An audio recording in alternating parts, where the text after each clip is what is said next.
Amis téléspectateurs et internautes de la Sam TV, Gaindé de l'actualité, bienvenue dans votre palais de l'actualité de ce mardi 22 décembre 2020. Nous ouvrons ce palais avec Alioune Tine en politique. Macky Sall doit arrêter Mansour Faye, sinon l'ancien président du Comité sénégalais des droits de l'homme et fondateur d'Afrikajom Center, Alioune Tine ne passe pas par 4 chemins pour s'adresser au président de la République, Macky Sall, à propos de son beau-frère Mansour Faye. D'après lui, le chef de l'État doit arrêter les dérives de ce dernier. Mansour Faye n'a pas retenu la leçon du syndrome Abdoulaye Wade. Le problème de l'ancien président était son fils et les responsabilités qu'il lui avait confiées, et Mansour Faye doit retenir la leçon parce qu'il crée des préjudices à son beau-frère, déclare Alioune Tine. Selon le fondateur d'Afrikajom, Mansour Faye ne fait que créer des problèmes au président de la République et il faut qu'il arrête. Mansour Faye doit travailler de façon professionnelle, ajoute-t-il. Blocage des exportations de la graine d'arachide, les acteurs inquiets. Les graines d'arachide stockées dans les points de réception commencent à pourrir sous le soleil. Le taux d'aflatoxine monte, des milliards de francs CFA risquent d'être perdus.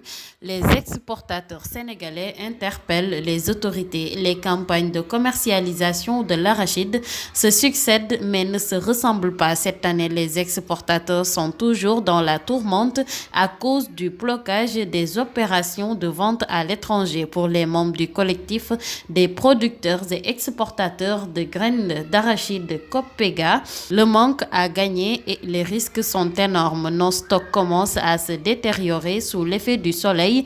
Le climat a changé et les graines d'arachide sont périssables. Les graines sont exposées sous le soleil avec un mauvais conditionnement. C'est normal alors de voir le taux d'aflatoxine s'élever et dans ce cas, ce sera difficile d'exporter les graines. C'est alors un risque énorme, a regretté Habib Thiam, le président du COPEG sur Sud FM. En société, trafic sexuel à Kédougou, des filles vendues entre 1 et 2 millions dans les sites d'orpaillage. Le trafic de femmes à des fins d'exploitation sexuelle est une triste réalité dans les sites d'orpaillage de Kédougou, selon l'observateur. Des femmes et des filles victimes de ce trafic d'êtres humains sont achetées et vendues à des prix qui varient entre 1 et 2 millions de francs CFA. La Guinée, le Nigeria, le Ghana et la Côte d'Ivoire sont les principaux pays d'enrôlement des femmes prostituées. Elles logent dans des maisons prises en location par les proxénètes en raison de 400 ou 450 000 francs CFA le mois,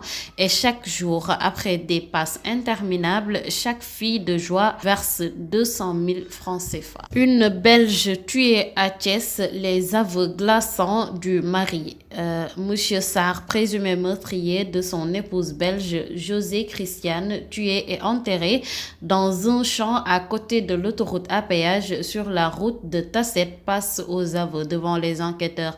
Sarr, âgé de 47 ans, rapporte à Conflier qu'il a écrasé la tête de son épouse contre un mur parce que cette dernière l'avait interpellé par rapport au vol dont elle avait fait l'objet. Après son crime, il a embarqué le corps sans vie dans le coffre de sa voiture en prenant le soin de prendre une pelle pour creuser un trou pour l'y enterrer, avoue-t-il. En santé, c'est la montée des cas graves admis dans les services de réanimation. Le porte-parole du ministère de la Santé et de l'Action sociale a fait savoir ce mardi 22 décembre que 2 nouveaux patients sont en soins intensifs, dont un total de 28 malades gravement atteints. De plus, les résultats des examens virologiques du jour sont toujours considérables. 66 nouvelles infections au coronavirus ont été détectées sur un échantillon de 953 tests selon le directeur de la prévention, Dr El Hadji Mamadou Ndiaye. Un taux de positivité de 6,93%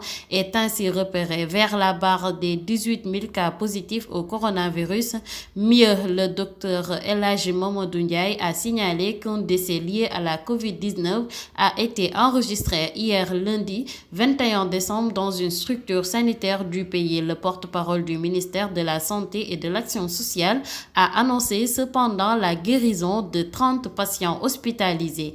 Ils ont été contrôlés négatifs à 2 reprises, ceci dans un intervalle de 48 heures et sont donc déclarés guéris, selon le communiqué quotidien numéro 296 sur l'évolution de la pandémie de la COVID-19. Le Sénégal a répertorié depuis le 2 mars dernier, date de l'apparition du coronavirus au Sénégal, 17 945 cas positifs. Ils sont répartis entre 16 592 guéris, 372 décédés, un évacué finalement décédé en France et 980 patients sous traitement. Ce faisant, le ministère de la Santé et de l'Action sociale continue d'exhorter les populations au respect strict des mesures de prévention individuelles et collectives, lesquelles impliquent le port correct du masque couvrant la bouche et le nez, le lavage régulier des mains avec de l'eau et du savon ou utiliser des gels hydroalcooliques qui respectent les normes de fabrication. L'actualité hors de nos frontières. Aux États-Unis, Joe Biden vacciné contre le COVID-19, le futur président américain, 78 ans, qui va prêter serment en janvier, déclare avoir été vacciné lundi 21 décembre au COVID-19. Aujourd'hui, j'ai reçu le vaccin contre le COVID-19, déclare d'emblée Joe Biden aux Américains, aux scientifiques et chercheurs qui ont travaillé sans relâche pour rendre cela possible. Merci, nous vous devons beaucoup, a-t-il poursuivi. Et pour le peuple américain, sachez qu'il n'y a rien à craindre quand le vaccin est disponible. Je vous invite à le prendre, ajoutera le nouveau président des États-Unis devant les caméras de télévision.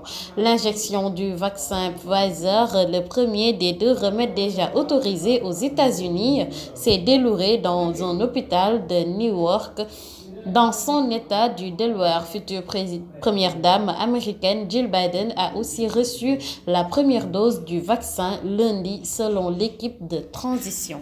L'actualité sportive du jour s'ouvre avec Khalilou Fadiga. Il était hors de question pour moi de jouer avec une équipe autre que le Sénégal. Khalilou Fadiga était l'invité de l'émission Sport à la Une sur la TFM. L'ancien joueur d'Auxerre a notamment expliqué son choix de rejoindre la tanière au détriment de la Belgique et de la France.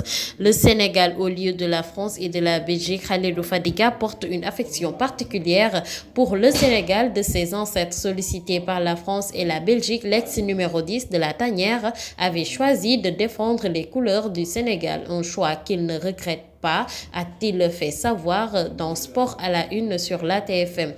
Je porte une affection très particulière pour le Sénégal de mes ancêtres. Je suis sénégalais, pas 10, pas 50, mais 100%, 100 pour 1000. Je suis venu à l'équipe nationale quand il y avait d'autres équipes qui me sollicitaient, la France notamment, mais chez les jeunes et la Belgique par la suite. Mais il était hors de question pour moi de jouer pour une autre équipe que mon pays, a déclaré Fadiga sur la TFM. C'était tout pour votre palais de l'actualité de ce mardi 22 décembre 2020. Nous vous donnons rendez-vous demain pour un autre numéro de Palais de l'actualité. D'ici là, portez-vous bien et bonne suite des programmes sur la Sam TV, Gaindé de l'actualité.